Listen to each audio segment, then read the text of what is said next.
নমস্কার, আপনারা দেখছেন জেলার 1 নম্বর online TV channel Birbhum RC TV. আপনাদের সঙ্গে আমি শুভাশিস। শুরু করছি আজকের সংবাদ। বিস্তারিত সংবাদে যাবার আগে দেখে নেব সংবাদ শিরোনাম। চাষের মরশুমে চাষিদের ঠকানো নতুন ফন্দি দুবরাজপুরে। পানীয় জলের জন্য বিডিও অফিসের সামনে বিক্ষোভ সিউড়িতে। বীরভূম সফরে মুখ্যমন্ত্রীর আগমনে তড়িঘড়ি কোর কমিটির বৈঠক। বোমার আঘাতে নিহত বাইতুল্লাহ শেখের পরিবারের পাশে জেলাধিপতি।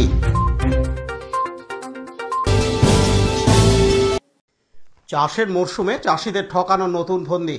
কম দামি রাসায়নিক সার কিনে নামি কোম্পানির ছাপ দেওয়া প্যাকেট বন্দি করে চড়া দামে তা বিক্রির অভিযোগে দুবরাজপুর থানার পুলিশ গ্রেপ্তার করল দুজনকে। হদিশও পাওয়া গেল গোপন আস্তানার। উদ্ধার রাসায়নিক সার ও নামী কোম্পানির নাম লেখা রাসায়নিক সারের প্যাকেট। পুলিশ সূত্রে জানা গিয়েছে, ধৃতদের নাম শেখ আইনুল ও শেখ সাত্তার। গতকাল বৃহস্পতিবার 24শে জুলাই গভীর রাত্রে দুবরাজপুর শহরের 7 কেন্দ্রীতে একটি গোডাউনে হানা দেয় পুলিশ। জানা গিয়েছে, সেখানে কারবারিরা 12-12-12 এই অনুপাতে সার 600 টাকা প্যাকেটে কিনে নামী কোম্পানির ছাপ দেওয়া প্যাকেটে ভরে 1350 টাকা দরে বিক্রি করত আর ঠকতে হতো চাষিদের। ওই গোডাউন থেকে প্রচুর রাসায়নিক সার ও প্যাকেট উদ্ধার করছে পুলিশ। দুজনকে গ্রেপ্তার করা হলেও এই কারবারে আর কারা জড়িত তা তদন্ত শুরু করেছে দুবরাজপুর থানার পুলিশ। ধৃত দুজনকে শুক্রবার 25শে জুলাই দুবরাজপুর আদালতে তোলা হয়। এদিন ওই ওয়ার্ডের ওয়ার্ড কাউন্সিলর সনাতন পাল জানান, এ সম্বন্ধে আমি কিছু জানি না। আমি কালকে যখন গভীর রাতে যখন পুলিশ এসছে, তারপরে আমার কাছে শুনতে পাই যে এই ঘটনা। আমি আগে জানতাম যে রকম লোক এখানে ভাড়ায় থাকতো, তারপরে আবার চলে যেত। আর ওটা কি আছে, হাই রোডের অনেক পিছনে বাড়ি। আমাদের চোখেও সেরকমভাবে কোনো কিছু পড়ে নাই, আর আমরাও এই সম্বন্ধে কিছু দেখেও নাই। পুলিশ দেখেছে, তারপরে আমার কাছে খবর এলো, তারপরে আমি সেই টাইমে আমি শুনলাম যে এরকম সার, কম দামি সার নিয়ে ওখানে রাখতো, তারপরে আবার বেশি দামে বিক্রি করতো। এটাই আমি শুনলাম। পুলিশ দুজনকে গ্রেপ্তার করেছে। পুলিশ আইনত যে ব্যবস্থা হয় সেই ব্যবস্থা পুলিশ করবে। Laltu Mukherjee report, Birbhum RC TV, Dubrajpur. Suri 1 নম্বর ব্লকের অন্তর্গত করিদ্ধা 10 নম্বর সংসদের বিজেপি পরিচালিত সদস্যের এলাকায় দীর্ঘদিন ধরে পানীয় জলের সমস্যা দেখা দিয়েছে। এলাকাবাসীরা সদস্যকে বারবার অভিযোগ জানিয়েও কোনো পানীয় জলের সুব্যবস্থা হয়নি। এমনকি পানীয় জল থেকে শুরু করে কোনো কাজের ক্ষেত্রেও কোনো সুরাহা হচ্ছে না। পানীয় জল আনতে এলাকাবাসীদের দূর দূরান্তে যেতে হয়। সেই কারণে ওই এলাকার সদস্য চাইনা দাস এলাকার মহিলাদের নিয়ে সিউড়ি 1 নম্বর ব্লকের বিডিও অফিসের সামনে বিক্ষোভ দেখান। তাদের দাবি, বিজেপি সদস্য সহ এলাকাবাসীকে জব্দ করার জন্যই নাকি জল বন্ধ করে রেখেছে স্থানীয় তৃণমূল কংগ্রেসের নেতৃত্বরা। এমনকি তাদের আরও দাবি, পুরাতন টিউবওয়েলগুলিকে মেরামতির ব্যবস্থা করছে না।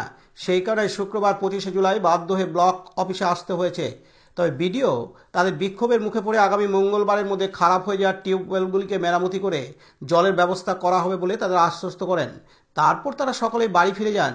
এদিকে তৃণমূলের দাবি, তাদের পরিচালিত পঞ্চায়েতে কেন তারা কাজ করতে পারছেন না, কেনই তারা জলের ব্যবস্থা করতে পারছেন না, এটা বিজেপির সব নাটক। ওই এলাকার তৃণমূল নেতা জয়দীপ মুখার্জি জানান, ওই এলাকার টিউবওয়েল সারানোর জন্য বেশি করে সরঞ্জাম দেওয়া হয়েছিল। এখানে বিজেপির তৃণমূল বলে কিছু নেই, পানীয় জল সবাই পাবে। যেহেতু এলাকায় নতুন পাইপলাইনের কাজ শুরু হয়েছে, একটু সময় লাগছে, তবে খুব দ্রুত সমস্যা মিটে যাবে। এ নিয়ে বিজেপির নতুন করে নাটক করার কিছু নেই। এদিন স্থানীয় গ্রামবাসী কল্যাণী দাস জানান, জলের সমস্যার জন্য জল নাই। আজ 3-4 মাস থেকে তো একেবারেই জল নাই, জলই দেয় না। অন্যান্য জায়গায় জল আছে, আমাদের গ্রামে কেন জল নাই? কেন থাকবে না? জল বাগানে কি মারা যাবো? কালীপুর 10 নম্বর সংসদ কেন জল দিচ্ছে না সেখানে আমি বলতে পারবো না। কেন দিচ্ছে না সে কথা তো বলতে পারবো না। বারবার আসছি, বারবার আবেদন করছি, বারবার আমরা এসে দেখা করছি, বলছি মেম্বারকেও বলছি, প্রধানকেও বলছি,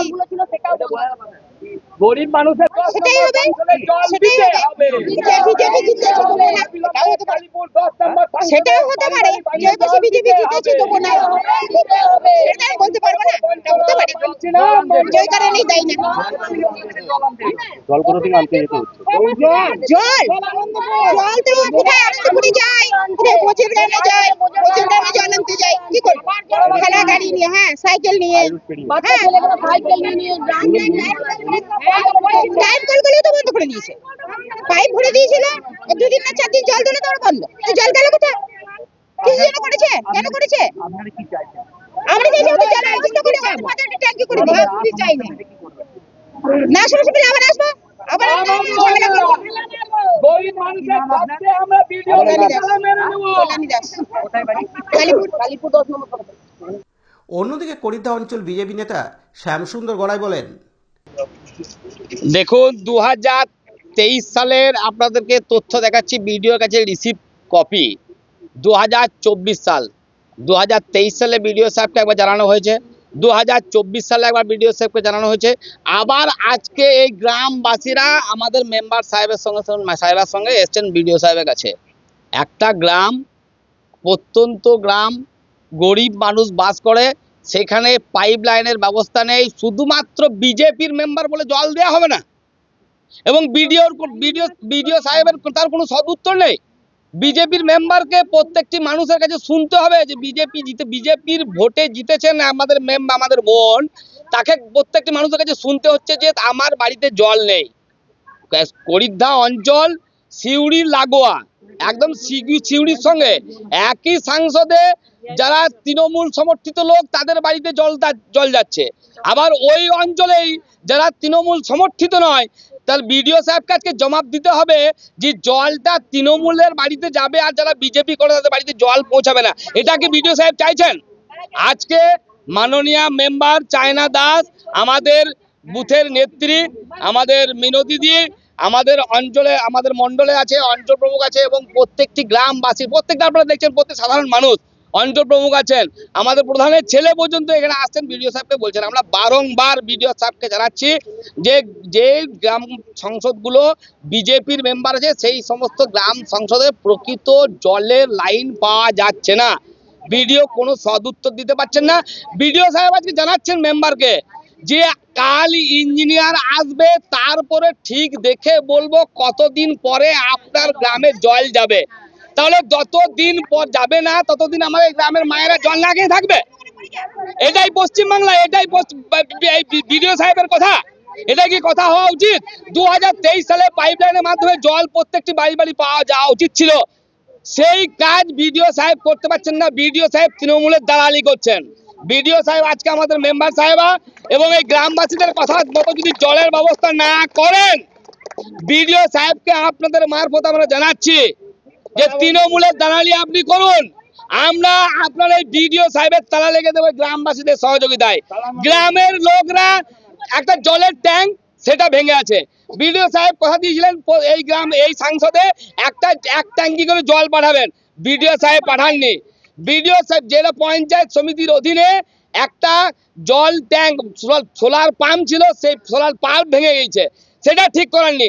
একটা প্রধানমন্ত্রী যে জল বাড়ি বাড়ি জল দিচ্ছেন, সেই জলের পাইপ এই গরিব গ্রামবাসী যারা প্রত্যন্ত গরিব, প্রত্যেকটি গরিব দেখুন প্রত্যন্ত গরিব, তাদের বাড়িতে লাইন দিয়ে যায়নি।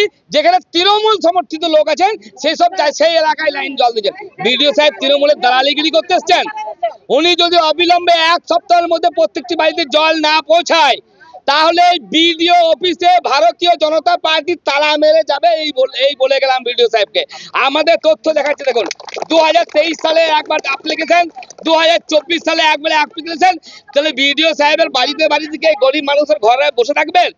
বাড়ির ঘরে জল, বাচ্চা ছেলেকে জল আনার জন্য 2 কিলোমিটার হেঁটে জল আনতে যেতে হচ্ছে। এটা কি এই দেখতে চাই এই পশ্চিমবাংলা? আরে সাধারণ পানীয় জলের ব্যবস্থা করতে পারছেন না বিডিওকে। হয় বিডিও সাহেব রাজনীতি করুক, বিডিও সাহেব ডাইরেক্ট তৃণমূল দল করুক, আমাদের কোনো অসুবিধা নেই। প্রকৃত সেবা যদি না দিতে পারছেন, উনি পদত্যাগ করুন। শ্যামসুন্দর গড়াই, ভারতীয় জনতা পার্টি বীরভূম জেলা সাধারণ সম্পাদক। পাশাপাশি 10 নম্বর সংসদের সদস্যা চায়না দাস জানান, 10 নম্বর সংসদে জলের মানে হরিদা গ্রাম পঞ্চায়েতের জানা হয়েছিল। জানিয়ে পরে আমরা বিডিও সাহেবের কাছে এসেছি যে 2 মাস 3 মাস থেকে পানীয় জলের মানে বন্ধ করে দিয়েছে, যে পাইপ লাইনগুলো যেগুলো ছিল সেগুলো বন্ধ করে দিয়েছে। 4 মাস একদিকে চলছে, একদিকে বন্ধ করে দিয়েছে। আজকে 2 মাস 3 মাস থেকে হয়ে গেল পানীয় জল বন্ধ। 4 মাস হয়ে গেল। ভিআইপি পাড়ায় চলছে, কিন্তু আমাদের যে গরিব পাড়া আছে সেই পাশটা সব বন্ধ হয়ে গেছে। কেন কি করে বলতে পারবো? এখন বিষয় আমরা বিজেপি করি বলে বলছে বিজেপি করি, জল দেওয়া হবে না, বিজেপি বন্ধ, জলের বন্ধ থাকবে এটাই বলছে। যেকে জিজ্ঞেস করতে এসেছি, অনেকের পাড়ার মানে প্রতিনিধি যারা আছে, যারা নেতা আছে, টিএমসি নেতা, তারা বলছে, তৃণমূল করে, তারা বলছে যে তোমরা তো বিজেপি করো, তোমরা জল পাবে না। কেন বলবে এটা? হ্যাঁ, 10 নম্বর সংসদের মেম্বার। আমাকে সমস্যায় পড়তে হচ্ছে। সবাই আসছে, এসে আমাকে বলছে কেন জল বন্ধ করে দিচ্ছে। হ্যাঁ, জলের জন্য তো মানে অনেক পাড়ায় জল মানে পেছে।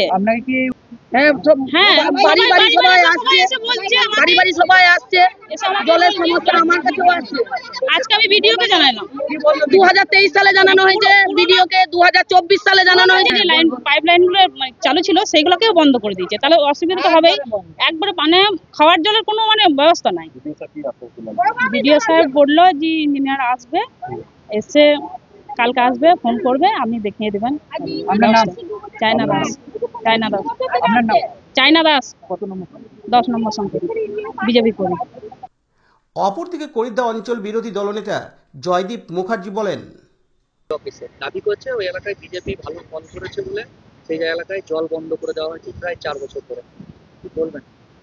দেখুন, 10 নম্বর সংসদের যে মেম্বার সদস্যা চায়না দাস, আপনাদের মাধ্যমে আপনারা জানেন যে কিছুদিন আগে ও বলেছিল যে আমি বিজেপিতে থেকে কোনো কাজ করতে পারছি না। এখন 10 নম্বর সংসদের মেম্বার সদস্যকে মান ভাঙানোর জন্য যিনি নিজেকে বলেন যে আমি বীরভূম জেলার কার্যকরী সভাপতি বা সাধারণ সম্পাদক, সেই শ্যামসুন্দর গড়াই, সেই মান ভজিয়ে কী করে মান ভজিয়ে রাখবে? কারণ তাছাড়া যদি অন্য কোনো দলে চলে যায়, সামনে বিধানসভা ভোট, তাহলে শ্যামসুন্দর গড়াইয়ের হয়তো পদটা চলে যাবে। সেই জন্যে শ্যামসুন্দর গড়াই ওকে নিয়ে ওই 10 নম্বর সংসদের সদস্যকে নিয়ে টিআরপি বাড়ানোর চেষ্টা করছে, একটা বাজার গরম করার চেষ্টা করছে। ব্যাপারটা হচ্ছে জল করিদ্দা গ্রাম পঞ্চায়েতে, আমি তো তৃণমূলের সদস্য, আমি তো প্রাক্তন উপপ্রধান, আমার পাড়াতে এখনো পর্যন্ত জল ঢুকে নাই। জল করিদ্দা গ্রাম পঞ্চায়েতে আস্তে আস্তে হচ্ছে। আমরা পিএইচই ডিপার্টমেন্টে গিয়েছিলাম, পিএইচই ডিপার্টমেন্টের অফিসাররা গিয়েছিল, পিএইচই ডিপার্টমেন্টের অফিসাররা সমস্ত কিছু সার্ভে করে দেখেছে, আস্তে আস্তে সব জায়গাতেই হচ্ছে। কিছুদিনের মধ্যে সব প্রবলেম সলভ হয়ে যাবে। টিউবওয়েলগুলো যদি খারাপ বলেন তাহলে আমার মনে হয়, কারণ করিদ্দা গ্রাম পঞ্চায়েত হচ্ছে বিজেপির, প্রধান হচ্ছে বিজেপির, তাও আমি বলছি বিরোধী দলনেতা হিসাবে, করিদ্দা গ্রাম পঞ্চায়েতের বিরোধী দলনেতা হিসাবে, যে বছরে যে আমরা টিউবওয়েল স্পেয়ার পার্টস কিনি টেন্ডার করে, তার অর্ধেক স্পেয়ার পার্টস ওই 10 নম্বর সংসদের টিউবওয়েল মেরামত করার জন্য যায়। তারপরেও যদি বলে টিউবওয়েল খারাপ, তাহলে এটা বাজার গরম করা ছাড়া আর কিছু নয়। আমার নাম হচ্ছে জয়দীপ মুখার্জি, আমি করিদ্দা গ্রাম পঞ্চায়েতের বিরোধী দলনেতা। পার্থ দাসের রিপোর্ট, বীরভূম RCTV, সিউড়ি। মাননীয় মুখ্যমন্ত্রী মমতা বন্দ্যোপাধ্যায়ের বীরভূম সফরের আগে তড়িঘড়ি বীরভূম জেলা কোর কমিটির বৈঠক হয়ে গেল গতকাল বৃহস্পতিবার 24শে জুলাই বোলপুরের তৃণমূলের দলীয় কার্যালয়ে। এই বৈঠকের মূল আলোচ্য বিষয় ছিল মাননীয় মুখ্যমন্ত্রী মমতা বন্দ্যোপাধ্যায় বীরভূম সফরের বিভিন্ন কর্মসূচি নিয়ে। এদিন এই কোর কমিটির বৈঠকে উপস্থিত ছিলেন কোর কমিটির চেয়ারপারসন আশিস বন্দ্যোপাধ্যায়, বীরভূম জেলা পরিষদের সভাধিপতি ফাইজুল হক ওরফে কাজল শেখ, রাজ্যের মন্ত্রী তথা বোলপুরের বিধায়ক চন্দ্রনাথ সিনহা, লাভপুরের বিধায়ক অভিজিৎ সিনহা, সিউড়ির বিধায়ক বিকাশ রায়চৌধুরী, কোর কমিটির আরেক সদস্য অনুব্রত মণ্ডল প্রমুখ। এদিন বীরভূম জেলা পরিষদের সদস্য ফাইজুল হক ওরফে কাজল শেখ জানান,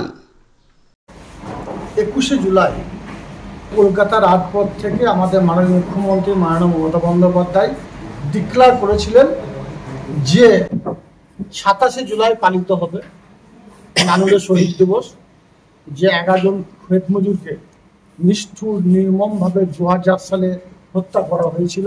প্রত্যেক বছর শহীদ দিবস পালন করা হয়, এবছর তা ব্যতিক্রম হবে না। ওই সভাতে এখনো পর্যন্ত আমাদের কাছে যেটুকু আপডেট আছে, আমাদের আইনমন্ত্রী মলয়দা, পুর নগর মন্ত্রী ফিরাদ হাকিম, ছাড়াও আমাদের বীরভূম জেলা কোর কমিটির সকল সদস্যরা 27 জুলাই শহীদদের প্রতি শ্রদ্ধা ও নিবেদনের জন্য যাবেন এবং তাদের পরিবারের প্রতি সমবেদনা জানাবেন। আমাদের কাছে এখন পর্যন্ত যেটুকু আপডেট আছে, আমাদের মাননীয় মুখ্যমন্ত্রী মাননীয় মমতা বন্দ্যোপাধ্যায় সম্ভবত 27 তারিখেই বোলপুর এসে উপস্থিত হবেন সন্ধ্যের দিকে। 28 তারিখে ওনার কর্মসূচি শুরু হবে। 28 তারিখে একটা সময় গীতাঞ্জলি প্রেক্ষাগৃহে একটা প্রশাসনিক বৈঠক হবে, সেখানেও এক গুচ্ছ প্রকল্পের উদ্বোধন করবেন এবং আমার জেলা বিভিন্ন প্রকল্প তিনি যে বাস্তবায়িত করেছেন সেখান থেকে অনেক পরিবার আছে যারা ওনার হাত থেকে সেই প্রকল্পগুলোর, যেমন ধরুন পাট্টা বিতরণ থেকে শুরু করে বিভিন্ন কর্মসূচি আছে ওখানে। তারপরে 2টোর পর থেকে বোলপুরে একটা র্যালি হবে। আপনারা জানা আছে আমরা বাংলা ভাষায় কথা বলি, আমরা বাঙালি, সেই জন্য ভারতবর্ষের যে রাজ্যগুলো কেন্দ্রশাসিত বা বিজেপি শাসিত রাজ্য, সেই রাজ্যগুলোতে বাঙালিদের অবজ্ঞা করা হচ্ছে, অবহেলা করা হচ্ছে, তাদেরকে ডিটেনশন ক্যাম্পে পাঠানো হচ্ছে, এমনকি তারা বাংলা ভাষায় কথা বলে তাদেরকে বাংলাদেশ পাঠিয়ে দেওয়া হয়েছে। এরই প্রতিবাদে আমাদের মাননীয় মুখ্যমন্ত্রী মাননীয় মমতা বন্দ্যোপাধ্যায় কলকাতা রাজপথে ডিক্লেয়ার করেছিলেন 27 তারিখ থেকে আগামী 26শে নির্বাচনের আগে পর্যন্ত এই কর্মসূচি চলবে, এই আন্দোলন চলবে। আমরা বাঙালি, আমরা বাংলা ভাষায় কথা বলি, এটা আমাদের গর্ব। কাজী আমিরুল ইসলামের রিপোর্ট, বীরভূম RCTV, বোলপুর। ময়ূরেশ্বর বিধানসভার অন্তর্গত বরতুরি গ্রাম পঞ্চায়েতের বিশিয়া গ্রাম নিবাসী তৃণমূল কংগ্রেসের একনিষ্ঠ কর্মী প্রাক্তন মৎস্য কর্মাধ্যক্ষ বাইতুল্লাহ শেখ, যিনি 2018 থেকে 2023 সাল পর্যন্ত ময়ূরেশ্বর পঞ্চায়েত সমিতির কর্মাধ্যক্ষ হিসেবে নিযুক্ত ছিলেন। বর্তমানে তার স্ত্রী মৎস্য কর্মাধ্যক্ষ আছেন। গত শনিবার 19 জুলাই সন্ধ্যায় কিছু দুষ্কৃতীর বোমার আঘাতে নিহত হন। কর্মব্যস্ততার জন্য বীরভূম জেলা পরিষদের সভাধিপতি ফায়জুল হক ওরফে কাজল শেখ সেদিন পৌঁছাতে পারেননি। তাই আজ শুক্রবার 25 জুলাই তার আত্মার শান্তি কামনা করেন এবং পরিবার পরিজনদের প্রতি সমবেদনা জ্ঞাপন করেন। শুধু তাই নয়, তার পরিবারের জন্য সব রকম সহযোগিতার হাত বাড়িয়ে দেবেন বলে জানান বীরভূম জেলা পরিষদের সভাধিপতি ফায়জুল হক ওরফে কাজল শেখ। অভিযুক্তদের কঠোরতম শাস্তির দাবিও করেন তিনি। এদিন বীরভূম জেলা পরিষদের সভাধিপতি ফায়জুল হক ওরফে কাজল শেখ আরও জানান, হয়তো আপনার কাছে রিপোর্ট থাকতে পারে, এখন আমাদের কাছে এ ধরনের কোনো রিপোর্ট নেই। তাছাড়া বাইতুল্লাহ শেখ দীর্ঘদিন ধরে এই এরিয়ার তৃণমূল কংগ্রেস দলটাকে তিল তিল করে গড়ে তুলেছে। আমাদের একজন মামাটি মানুষের নির্ভীক সৈনিক ছিল। দীর্ঘদিন ধরে ওর সঙ্গে আমার একটা সম্পর্ক ছিল, নিবিড় সম্পর্ক। সব সময়ের জন্য আমার সঙ্গে যোগাযোগ রাখতো। যেদিন ও মার্ডার হয় সেদিন আমি কলকাতা থাকার জন্য আসতে পারিনি, তার জন্য ওই পরিবারটার পাশে এসে দাঁড়িয়েছি, পরিবারের সমবেদনা জানার জন্য এসেছি। এবং পরিবারের যদি একটা বাচ্চা আছে, ছেলে এবং 2টো মেয়ে, ওর ওয়াইফকে কথা দিয়ে গেলাম যদি কোনো সময়ের জন্য কোনো সহায়তা প্রয়োজন বোধ করে বলবে, সব সময়ের জন্য পরিবারটা পাশে থাকবো। এবং পুলিশ প্রশাসনকে আপনাদের মাধ্যমে রিকোয়েস্ট আগেও করেছি, আবার করছি, যে বা যারা এই বাইতুল্লাহ শেখকে নিষ্ঠুর নির্মমভাবে হত্যা করেছে তাদের সাজা হোক। পুলিশ সে পথে এগুচ্ছে, যারা দোষী প্রকৃতপক্ষে তারাই সাজা পাবে। আজ 5 দিন হয়ে গেল, এখনো কিন্তু কেউ অ্যারেস্ট হয়নি। দেখুন, 2-4 জনকে ধরে ভরে দিয়ে ওই কেসে আসামি করা এটা বড় কিছু ব্যাপার বলে আমি মনে করি না। বীরভূম জেলা পুলিশ প্রশাসন সঠিক পথে এগুচ্ছে, সঠিক দিশায় এগুচ্ছে। যারা প্রকৃতপক্ষে দোষী তারা অ্যারেস্ট হবে, আপনারা নিশ্চিত থাকতে পারবেন। আপনার কাছে কি দাবি রাখলেন, মানে আবেদন কি করলেন ওনার পরিবার?